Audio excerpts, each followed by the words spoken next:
Hello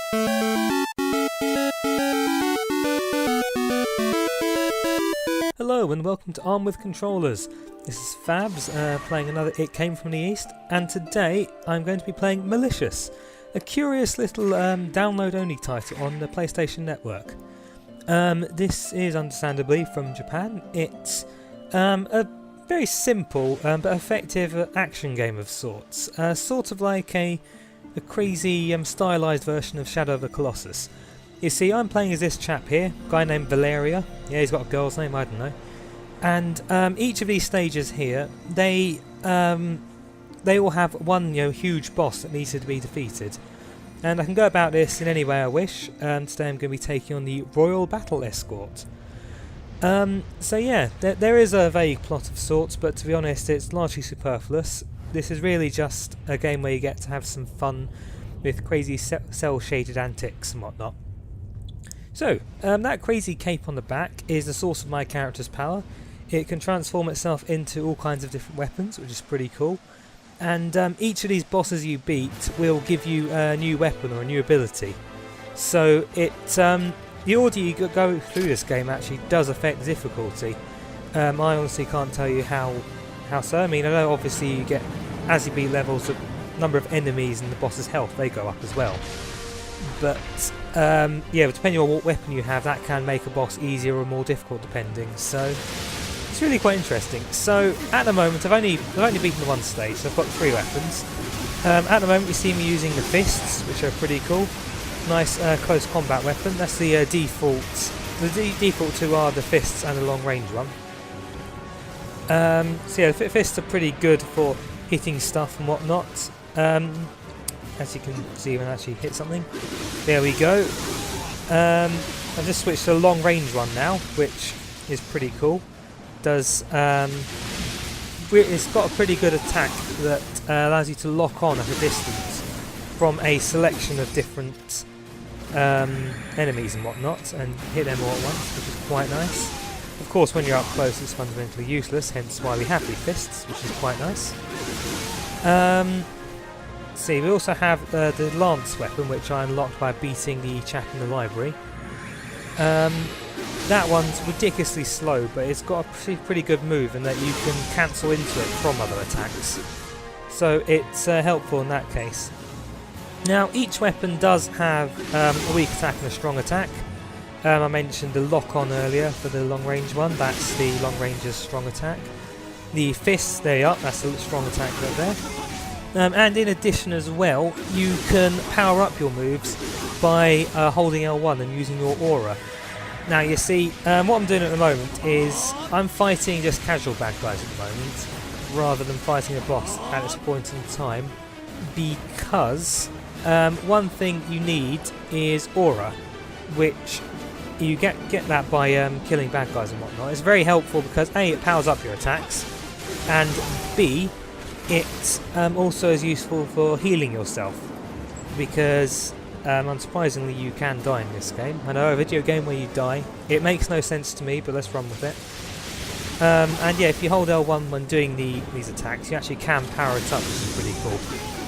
And just to make it even more crazy, as you see chain on the right hand side there, if you kill a group of enemies using a powered up attack, you actually can start a chain, and the longer chain, the more aura you get from this and whatnot. So it's yeah, there's a certain amount of strategy in it. You want to try and figure out how to kill as many enemies as possible using your aura, but not so much as completely drain it.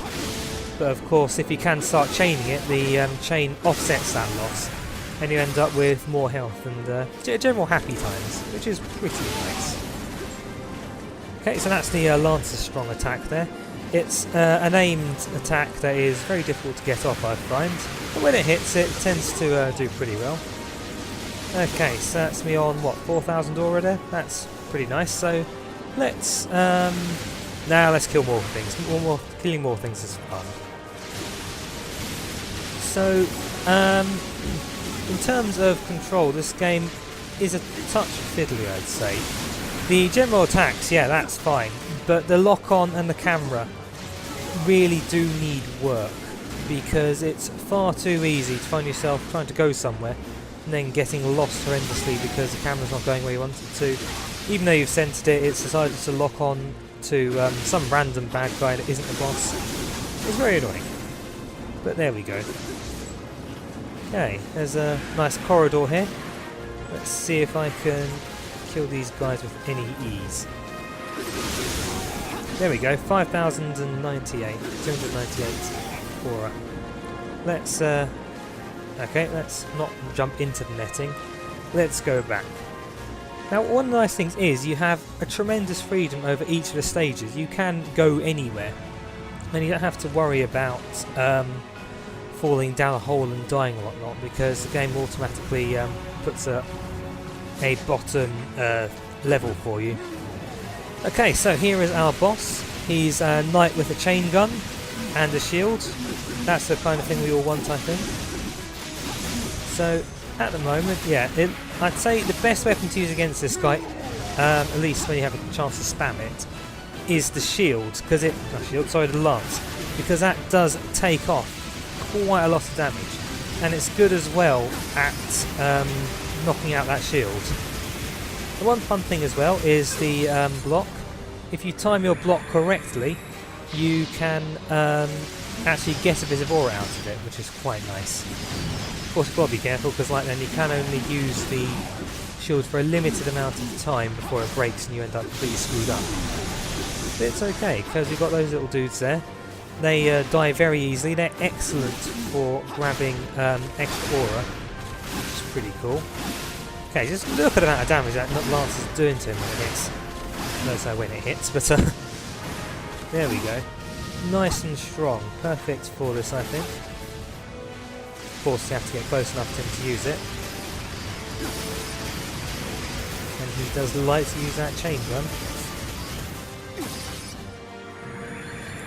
Yeah, so, aura again can be used for healing, and you'll find that depending on how much damage you've taken, the amount of aura you have to use up obviously exponentially increases. Of course, the main problem is it's very difficult to tell how much damage you've taken, because there's no conventional life bar. Instead, you have to see what your character looks like to see what the health is at.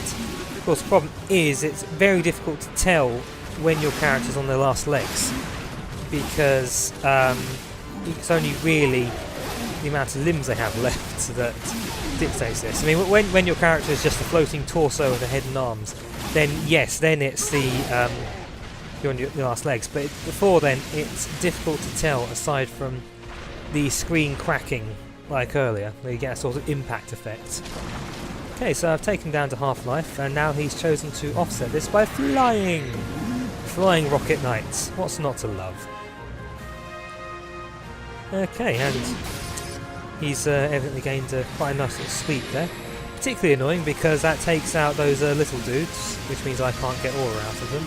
But it's okay. They'll respawn. Everything in this game respawns, so... Okay, so now he's flying. I need to concentrate a bit more on the aerial combat. There's not really that... There is in fact a flying ability. You get it from killing this guy, to be honest. But...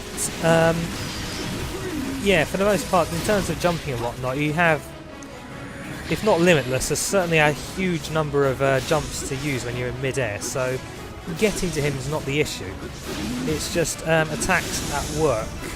Now the flying attack, the ranged attack, that works pretty much the same. Unfortunately, the fisty attack, that doesn't do too much. But the lance isn't bad actually for clearing air, as you can see here. If you're close enough to this guy. Problem is, it's the if. So actually, every so often he decides he's just going to fly away, which is pretty annoying. But it does give me a chance to try and farm a bit more aura to use against him, which is nice. As you can see here, these little dudes here, they're so good for it. Look at that, well, only a 3 chain. It's not brilliant, but you know, every little helps and all that. There we are, 6. You can see really see the effects of the chain there, because I went from about 300 aura to 1400 thanks to judicious use of killing with the chain, which is cool. Okay, and remember I mentioned earlier the camera issues? Yeah, this is particularly irritating. It says that the game tells you R1 is the lock-on button, which is fine. Problem is, it really likes instead to lock onto the nearest bad guy, one of these dudes here for example.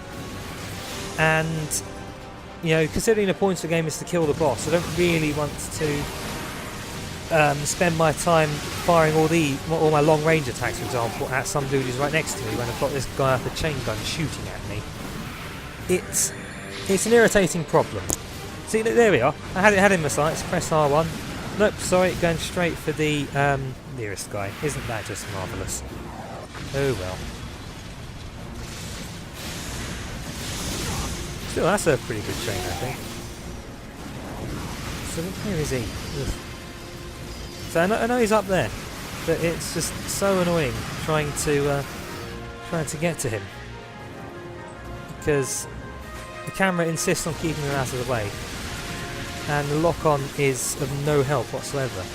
As if the lock-on automatically points out the boss, so you had the option at least to set that, that'd be okay, because at least then you'd know where you're going. But at the moment, this guy he just vanished. I don't know where he is, which is such annoying.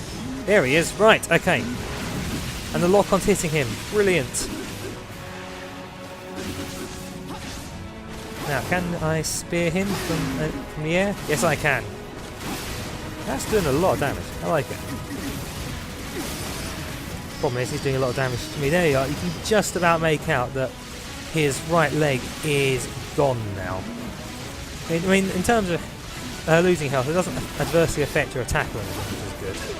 It's just, obviously, you're close to death and have to do continues and whatnot. That's just annoying. Let's just focus instead on getting with this guy. So you can see there, I'm starting to take out his shield, which is quite nice because his shield is constantly in the way. Come on. So I don't think it actually does any extra stuff though in terms of killing, destroying the shield. I don't think it actually does anything else.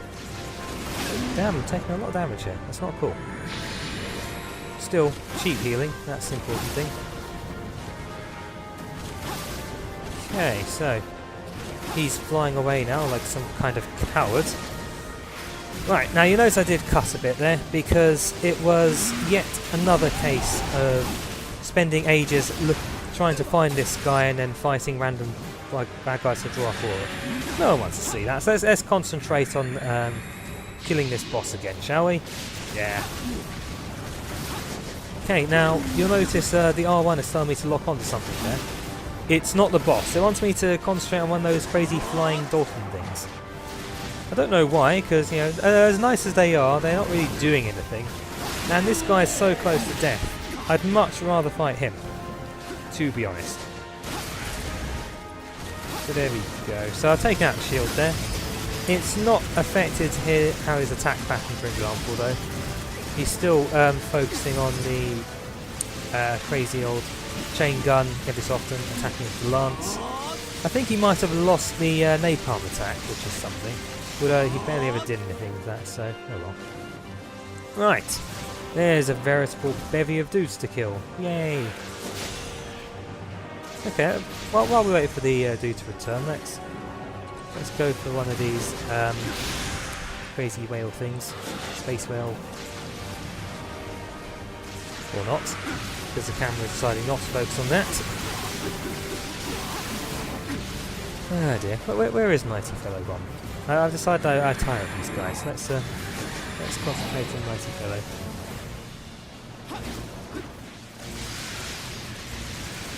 Yeah, see what I mean by the camera being a pain in the arse?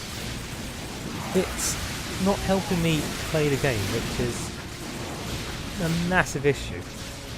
Which is a shame, because this is actually it's a pretty fun game. It's nothing horribly complex, which is fair enough, but it's you know, very nice to look at. Very simple but very fun mechanics.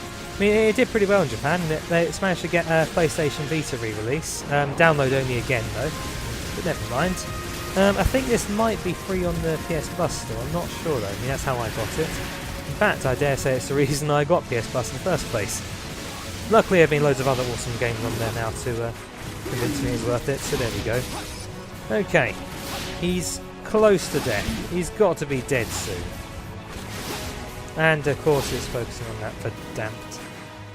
Space whale thing. Thanks, universe. Oh well. Let's see. Problem is, half the time the only time I can tell he's there is because I can see a chain gun shooting at me from afar. Right, there he is. Okay.